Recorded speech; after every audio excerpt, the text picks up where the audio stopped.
Hello friends! Today we're going to talk about polyamory. This is Goblin Talks, where I take on a number of different subjects and try and sort of put them into context for you in a way that makes them a little easier to understand. We're going to use juggling, and I'm going to explain a polyamorous relationship in the terms of juggling. So we're going to dive right in, and we're going to start with one ball. And this is you. This is you. This is a human that is you. Male, female, whatever. This is you. And you're doing a thing, right? So you're going up and down, up and down, up and down. You're making videos, you're playing video games, you're crocheting, whatever it is that is your things, you're doing them. You're going to work, you're raising your kids. This is you, okay? Now, here's another human here.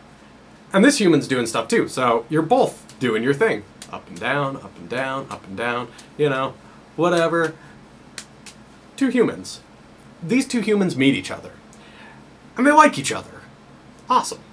Now they're in the same hand.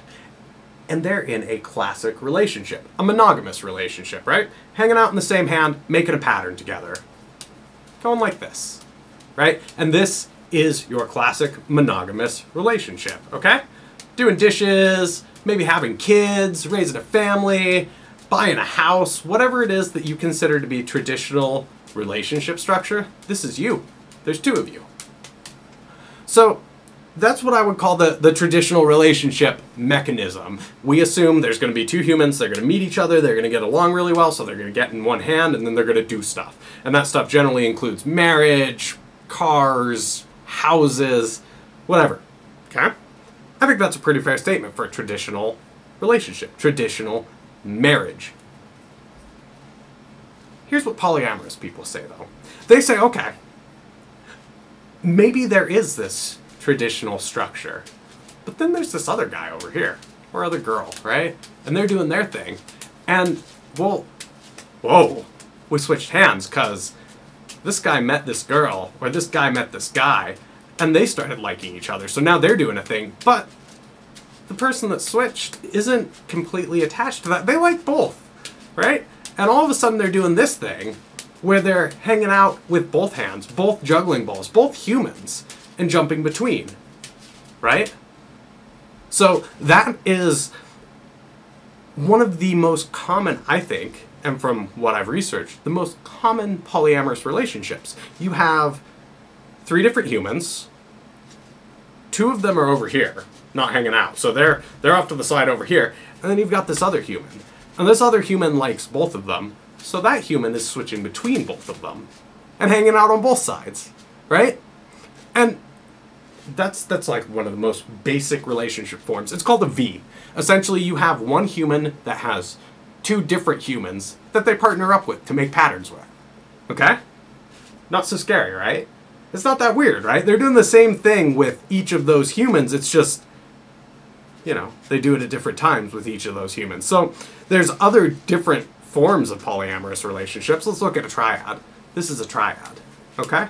In this case, we have three humans who are all relating to each other and making a pattern together that looks like this, right?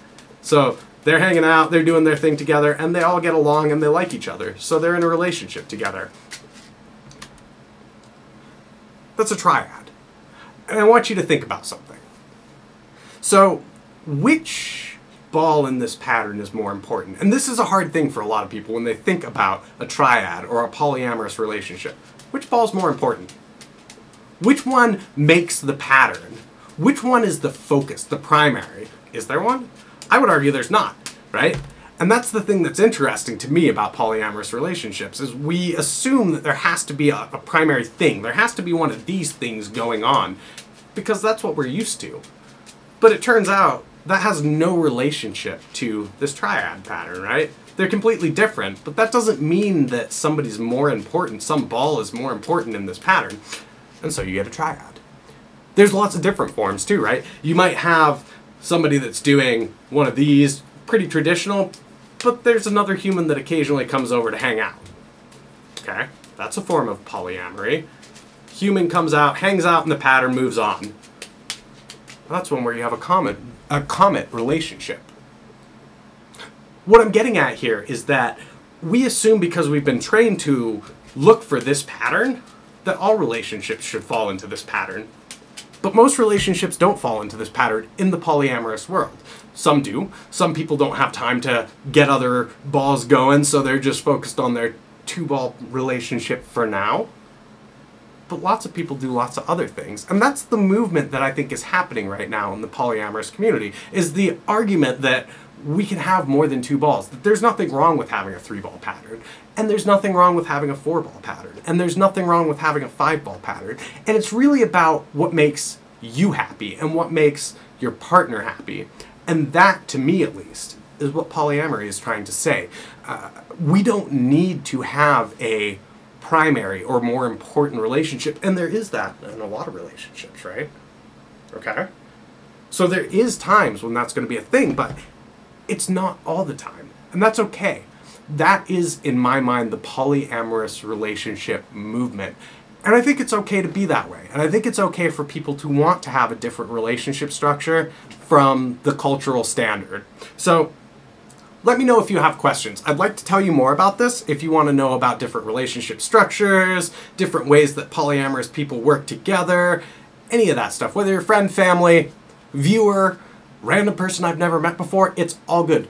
Send me a message, let me know. If you want to talk about something different, please let me know about that too. I am the Goblin Juggler.